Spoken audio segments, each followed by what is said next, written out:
Most people know the bare minimum about how items work and the stats that they give. However, they don't really know how items interact with one another. And because in TFT we have damage addition as well as damage multiplication, it's really important to know how items interact with one another to allow you to slam more efficiently rather than just worrying about stats or following a BIS guide. So in today's video, I'm going to be showing you how item interaction works, going over some of the maths of different items and any extra tips relating to the subject. So let's get into it.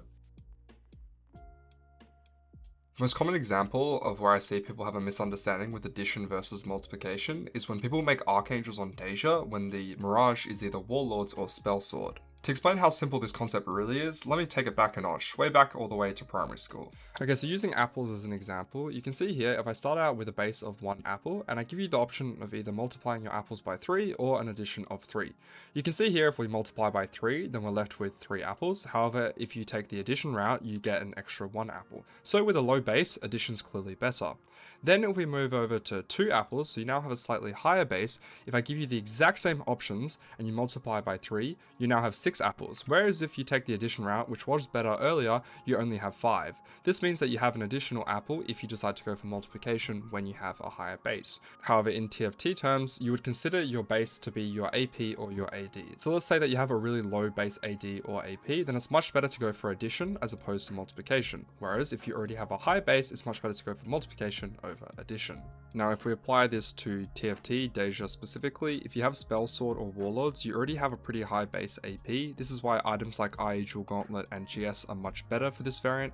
However, if you're playing something like Dawnbringer or Executioner, you actually have no additional base, so this means your AP is going to be set at 100 until you give her some AP. This is why items like Archangels and Rabadons are a lot better. It's really important to note this distinction. As you can see, the addition of Archangels when you already have a high base isn't really going to be doing much, and also a really common mistake I see people run is GS on Deja when you don't have any AP. Let's say you're playing Executioners or Dawnbringer and you run GS plus healing plus 1. If you don't have a Rabadons or an Archangels, even if you have a Dual Gauntlet, you're going to be doing very little damage because your base is so low. Okay, we've seen how these numbers work with Deja. Let's try and apply the logic to Olaf, who's an AD champion. So let's assume that you have a standard 3-star Olaf. He's going to have 178 AD. Now, if you give this unit a Deathblade, it gives you 85 extra AD, which turns out to be a 47.8% damage boost.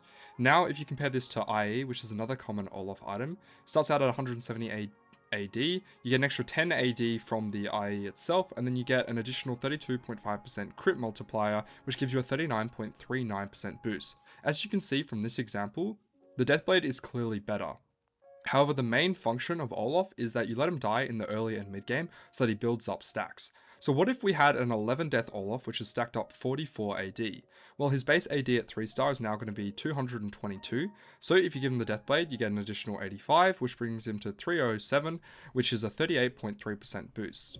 You can see that even though we're giving him the same addition, the percentage multiplier is a lot worse. Now, what if we compare this to an IE once he's already got 11 deaths?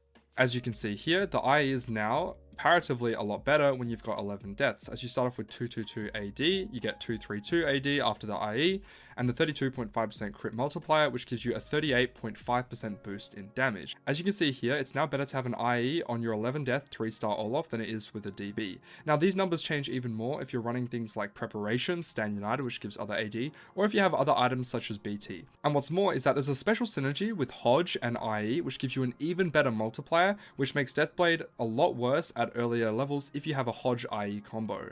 So now if we consider that we have Hodge as our healing item, Hodge gives either 15 to 30 AD and AP, but it always gives 15% increased crit chance.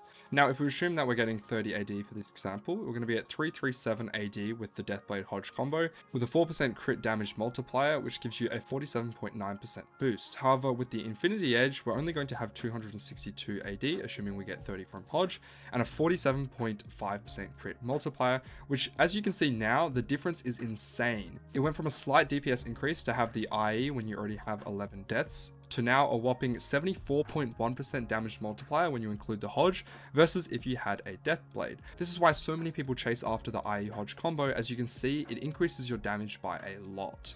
And if you're wondering how I calculated my values for crit, well, every unit has a base crit chance of 25% and a base crit damage of 30%. So the standard bonus you're going to be getting from crit is 25% of the time you're going to be critting for 1.3 damage, and 75% of the time you're just going to do base 1.0 damage. So on average, you'll get a bonus increase of 7.5%.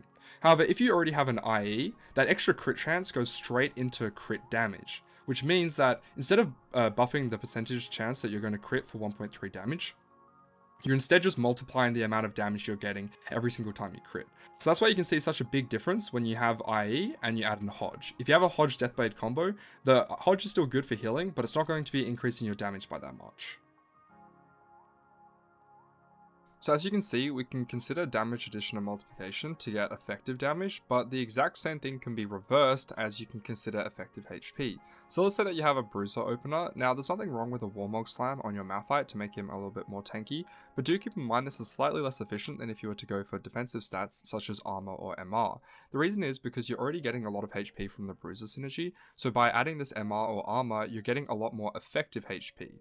Now the reverse can be said if you're running a Cavalier frontline, it's much better to go for items such as Warmogs or Redemption, as you don't really need items such as Bramble or Declaw, as you're already getting a lot of defensive stats in the Cav trait.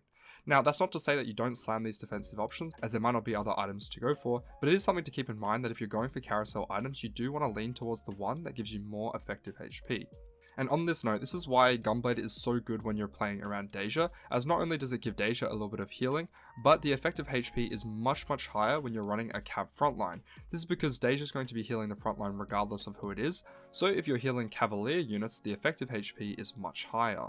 And moving on to Shred, of course shredding doesn't stack, so this is why when you're running the Whisper board, you never want to run Shiv, Spark, or Last Whisper. And when you're playing around Twitch, usually you don't want to have a Last Whisper. That being said though, I see a lot of people talk about how Last Whisper Xayah is fake. It's definitely not, because Xayah can hit pretty much the whole board with her feathers, whereas Twitch is usually stuck hitting a couple of targets in the front. That's why if your last item on Xayah is a Last Whisper, it's definitely fine, and it's actually quite beneficial, as you'll want Xayah to be one-shotting the backline units anyway. And that is pretty much the end of the video. Now, of course, you don't need to memorize all of these numbers or do the maths for every single item combination, but the main takeaway is try and consider if you have a high base and you should be multiplying, or if you have a low base and you should be using addition. The TLDR of this video is if you're playing around Warlord, Spellsword, Deja, please stop building Rabadons and Archangels, and if you're playing around any of the others, please stop building IE Dual Gauntlet when you don't already have a Rabadons or Archangels. The same can be applied to any other number of units. If you don't have a lot of Chalices, then you shouldn't really be going for IE Dual Gauntlet until you get that base AP. Even if you have Jeweled Lotus, it's actually technically incorrect to go for IE as your first item, as you would much rather have a Rabadons or Archangels. The same goes for your frontline items. You want to try and avoid building so many defensive stats on your Cavaliers, as they already get them inherently, and instead go for HP. And it's usually less effective to go for a Warmogs if you're playing around a Bruiser frontline.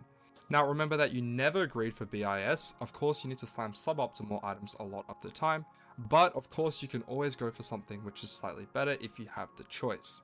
Thank you guys so much for watching this video. I hope you guys did enjoy learning about some of the numbers. If you have any questions about the maths, feel free to leave them down in the comments. I did skip over a few of my calculations as I thought the video was already long enough, but I'm more than happy to discuss them. And keep in mind, I'm leaving out a lot of numbers as I have to generalize my formulas, as otherwise there's too many other things to consider, such as augments or your other item combinations. So of course the numbers will vary slightly, but if you are playing around Olaf, do consider the fact that 11 deaths is usually a tip-off when IE will beat Deathblade without any other crit. Thank you guys so much for watching, and as always, I look forward to seeing you in the next one.